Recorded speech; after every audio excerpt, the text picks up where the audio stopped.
പാതി വഴിയിൽ നിങ്ങളെ തനിച്ചാക്കിയിട്ട് പോകില്ല. ഇത് എഴുതി വെച്ചോ. നിങ്ങൾ കരഞ്ഞാൽ 1 ഇഞ്ച് കർത്താവ് മറികടന്നുകൊണ്ട് പോകത്തില്ല. അത് കർത്താവിന്റെ ബലഹീനത എന്നാ പറയുന്നത്. സഹോദരാ, നിന്റെ പങ്കാളി നിന്നെ തനിച്ചാക്കും, നിന്റെ മക്കള് നിന്നെ തനിച്ചാക്കും. സഹോദരി, ജീവിതത്തിൽ നമ്മൾ ചിലപ്പോഴെങ്കിലും ചിന്തിക്കും, ആൾക്കൂട്ടത്തിൻ്റെ ഇടയിൽ തനിച്ചായി പോയെന്ന്. കൂടെയുള്ളവരും പ്രിയപ്പെട്ടവരും ആഘോഷ ദിവസങ്ങളിൽ ആർത്തിച്ച് ഉല്ലസിച്ച് ആഘോഷിക്കുമ്പോൾ ഹൃദയത്തിൽ സന്തോഷം നഷ്ടപ്പെട്ടു പോയവൻ, സമാധാനം നഷ്ടപ്പെട്ടു പോയവൻ, ശരീരം കൊണ്ട് അവരുടെ നടുക്കാണെങ്കിൽ പോലും മനസ്സുകൊണ്ട് അവരിൽ നിന്നും അകലമാറും ഒരു സന്തോഷവും ഉണ്ടാവില്ല. അവിടെയാണ് ആൾക്കൂട്ടത്തിൻ്റെ ഇടയിൽ തനിച്ച്. നീ ഇത് വിശ്വസിച്ചോ? നിന്നെ ആൾക്കൂട്ടത്തിൻ്റെ ഇടയിൽ തനിച്ചാക്കില്ല നിന്റെ നല്ല അപ്പൻ. പരീക്ഷയുണ്ടെങ്കിൽ പരിഹാരമുണ്ട്, ഇല്ലേ? എന്റെ പൊന്നു ചേട്ടായി, റോഡിൽ കിടന്നുറങ്ങിയാണോ? സാരമില്ലെന്ന്. വീട്ടിൽ കിടന്നുറങ്ങുന്ന ഒരു ദിനം ചേട്ടനെ തേടി വന്നിരിക്കുക. ഒരു പിടുത്തം പിടിക്കണം. നമ്മൾ നമ്മുടെ പൂർവികരും ചെയ്തു പോയ തെറ്റിനെ ഓർത്ത് കണ്ണുനീരൊഴുക്കണം.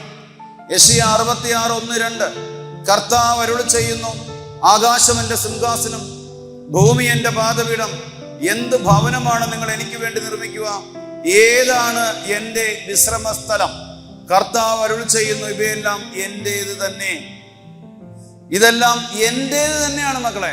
നിന്റെ വീട്, നിന്റെ പങ്കാളി, നിന്റെ മക്കള്, നിന്റെ സമ്പത്ത്, നിന്റെ ആരോഗ്യം, നിന്റെ സൗന്ദര്യം, ഈ കാണുന്നതെല്ലാം എന്റേത്. ഞാൻ നിനക്ക് തന്നതാണ്. നിനക്ക് വേണ്ടത് എന്താണ്? നിന്റെ ഉള്ളിൽ, എന്റെ വിശ്രമസ്ഥലമാവുന്ന നിന്റെ ഉള്ളിൽ എനിക്ക് വസിക്കാൻ ഒരിടമുണ്ടാകണമെങ്കിൽ എന്ത് ചെയ്യണം? ആത്മാവിൽ അനുതാപം ഉണ്ടായിരിക്കുകയും എന്റെ വചനം കേൾക്കുമ്പോൾ വിറയ്ക്കുകയും ചെയ്യുന്നവരെയാണ് ഞാൻ കടാക്ഷിക്കുന്നത്. ചേർന്ന് പറ ഹല്ലേലൂയ. അതുകൊണ്ട് സുഭാഷിതങ്ങൾ 4:1 പറയുകയാണ്, മക്കളെ, പിതാവിന്റെ ഉപദേശം, പിതാവിന്റെ പ്രബോധനം കേൾക്കുവിൻ, അതിൽ ശ്രദ്ധിച്ച് അറിവ് നേടുവിൻ. സുഭാഷിതങ്ങൾ 4:4 അവൻ എന്നെ ഇപ്രകാരം പഠിപ്പിച്ചു, നിന്റെ ഹൃദയം എന്റെ വാക്കുകൾ മുറുകെ പിടിക്കട്ടെ, എന്റെ കൽപ്പനകൾ പാലിച്ചാൽ നീ ജീവിക്കും. ചേർന്ന് പറ ഹല്ലേലൂയ. പൗസ്തീനയുടെ മുമ്പിൽ കറുത്ത കരിവരന്റെ രൂപത്തിൽ അലറിക്കൊണ്ട് പിശാച് പ്രത്യക്ഷനായിട്ട് പറയുകയാണ്, നീ പാപികൾക്ക് വേണ്ടി പ്രാർത്ഥിക്കരുത്, നിനക്ക് വേണ്ടി പ്രാർത്ഥിക്കും, ഇല്ലെങ്കിൽ നീ നശിച്ചു പോകും.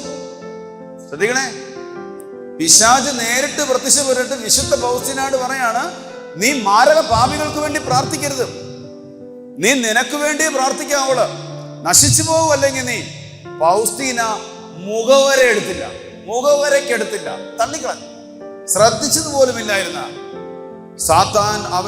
സാത്താന്റെ വാക്കുകൾക്ക് ചെവി കൊടുക്കാതെ ഇരട്ടി തീഷ്ണതയോടെ പൗസ്തീന കർത്താവിനെ ആരാധിക്കാൻ തുടങ്ങി. അലറുന്ന പേപ്പട്ടി പോലെ പിശാച് ആ മുറി വിട്ടുപോയി, ഒന്നും ചെയ്യാൻ പറ്റാതെ. നമ്മളിങ്ങനെ കർത്താവിനെ ആരാധിച്ച് കർത്താവിനെ സ്തുതിച്ചുകൊണ്ടിരിക്കുമ്പം ഒരു കാര്യം ഞാൻ നിങ്ങൾക്ക് വെളിപ്പെടുത്തി തരാം, ഒരു ചുക്കും ചെയ്യാൻ പറ്റില്ല. നമ്മളെ അടിക്കുമ്പോൾ അടി കൊള്ളാതെ തടയുന്നതിന്റെ പേരാണ് പരിച. പിശാച് നമ്മളെ അടിക്കുമ്പോൾ എനിക്ക് പകരക്കാരനായി എൻ്റെ കർത്താവ് അടിയേറ്റുവാങ്ങി. ചില കാര്യങ്ങൾ പരിശുദ്ധാത്മാവ് ചിലർക്കൊക്കെ വെളിപ്പെടുത്തി തരും. സംഭവിക്കാൻ പോകുന്ന കാര്യങ്ങൾക്കൊക്കെ സ്വപ്നത്തിലൂടെ ആകാം, അല്ലാതെയാകാം. നിങ്ങൾ പ്രാർത്ഥിച്ചാൽ അത് തലയ്ക്ക് മുകളിലൂടെ പോകേണ്ടത് സൈഡിലൂടെ പോകും. സൈഡിലൂടെ പോകുമ്പോൾ മാന്തിയിട്ടേ പോകത്തുള്ളൂ, തൊടത്തില്ല, ഒന്നും ചെയ്യത്തില്ല. ഞാൻ ഓർക്കുന്നത്, എനിക്ക് അടുത്തറിയുന്ന ഒരു സഹോദരി ജീസസ് യൂത്താണ്. കഴിഞ്ഞ ഒരു ധ്യാനത്തിന് മുമ്പ് അവർ കുടുംബസമേതം ഉണ്ടായിരുന്നു. വർഷങ്ങൾക്ക് മുമ്പ് ഞാൻ നേരത്തെ പറഞ്ഞ സ്ഥലത്ത് ദിവ്യകാരുണ്യ സന്നിധിയിലായിരിക്കുന്ന സമയത്ത് ആരാധിച്ചുകൊണ്ടിരിക്കുമ്പം കണ്ണടയ്ക്കാൻ പറ്റുന്നില്ല. ആ കുടുംബത്തിലൊരു ആക്സിഡന്റ് നടക്കുന്ന, ആള് മരിക്കുന്നതായിട്ടാണ്. ഞാൻ പെട്ടെന്ന് വിളിച്ചു പറഞ്ഞു, മോളെ, നിന്റെ വീട്ടിലൊരു ആക്സിഡന്റ് നടക്കുന്നു, എൻ്റെ ദേശത്താ ഒരു ആക്സിഡന്റ് നടക്കുന്നത്, നീ പ്രാർത്ഥിര്. ഇവള് മുഖവരയ്ക്ക് എടുത്തില്ല, പക്ഷെ ആ കുടുംബത്തോടുള്ള അവൾ സ്നേഹത്തെ പ്രതി ആ വീട്ടിൽ പ്രാർത്ഥിക്കുന്ന മകളാണ് ഇവിടെ. വേറെ ആരും അത്ര പ്രാർത്ഥിക്കില്ല. ഒരു വീട്ടിൽ ഒരാള് പ്രാർത്ഥിക്കാനുണ്ടെങ്കിൽ ആ അനർത്ഥത്തിന്റെ പെരുമഴ ആ വീട്ടിൽ പെയ്യത്തില്ല. പെയ്യുന്നത് തെന്നിത്തെറിച്ച് പോയിക്കൊണ്ടിരിക്കും, വേദന ഉണ്ടാവും. അങ്ങനെ ഇരിക്കുന്ന സമയത്ത് ഇവള് വകവെച്ചില്ല, പക്ഷെ എൻ്റെ ഉറക്കം നഷ്ടപ്പെട്ടു. ഞാൻ ഈശോയോട് പറഞ്ഞു, ഈശോ, വണ്ടി നശിച്ചു പോയാലും ജീവന്റെ മേൽ കൈവെക്കാൻ നീ അനുവദിക്കരുത്. അന്ന് രാത്രി എനിക്ക് നിലവിളിച്ചുകൊണ്ടൊരു കോള് വരികയാണ്. നിലവിളിച്ചുകൊണ്ട്, ചേട്ടാ, എൻ്റെ ചേച്ചിയും ചേട്ടനും കൂടെ തിരുവനന്തപുരത്ത് നിന്ന് പോയിട്ട് വരുന്ന വഴി കഴക്കൂട്ടത്തെത്തുന്നതിന് മുമ്പ് ഒരു ട്രക്കിന്റെ പിറകിൽ വണ്ടി ഇടിച്ചു കയറി. അവർക്ക് മുള്ളുകൊണ്ടുപോലും പുറത്ത് ക്ഷതമേൽക്കാത്ത വിധത്തിൽ ദൈവം പൊതിഞ്ഞ് വണ്ടിക്ക് 1,35,000 രൂപയുടെ പണി. ഞാനെന്താ പറഞ്ഞ, ഈശോ, വണ്ടി നശിച്ചു പോയാലും ആ ജീവന്റെ മേൽ കൈവെക്കാൻ അനുവദിക്കരുത്. കുരിശ് തരുന്നവന്റെ പേരല്ല ക്രിസ്തു, കുരിശെടുത്തവന്റെ പേരാ, കുരിശിൽ കയറിയവന്റെ പേരാ ക്രിസ്തു. നിങ്ങൾക്കും എനിക്കും സഹനങ്ങൾ തരുന്നവന്റെ പേരല്ല ക്രിസ്തു, സഹിച്ച് മരിച്ചവന്റെ പേരാ ക്രിസ്തു. നിങ്ങളെയും എന്നെയും മുറിപ്പെടുത്തുന്നവന്റെ പേരല്ല ക്രിസ്തു, മുറിവേറ്റ് സുഖപ്പെടുത്തിയവന്റെ പേരാ ക്രിസ്തു. നിങ്ങളുടെയും എന്റെയും പരാജയങ്ങള്, ജോലിയുടെയും ഭൗതികതയുടെയും ജീവിതത്തിൽ പരാജയപ്പെടുത്തിയവന്റെ പേരല്ല ക്രിസ്തു.